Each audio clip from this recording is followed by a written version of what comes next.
Everyone दोस्तों, तो आप देख सकते हैं कॉमर्स का एग्ज़ाम जो हुआ था, तो ये कौन सा सब्जेक्ट का है आप देख सकते हैं। बिजनेस स्टडी यानी आज का 20 तारीख का सब्जेक्ट है।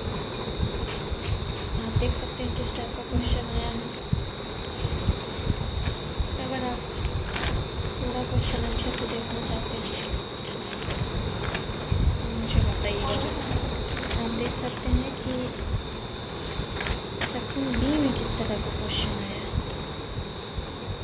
आर्थिक क्रिया का क्या अर्थ है, उद्योग के विभिन्न प्रकार कौन से हैं, पेशा क्या है, इस तरह से 20 आया था जिसमें से आप लोगों को 10 बनाना था।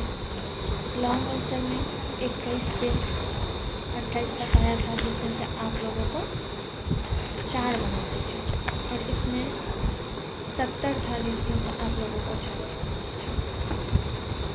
ठीक है दोस्तों।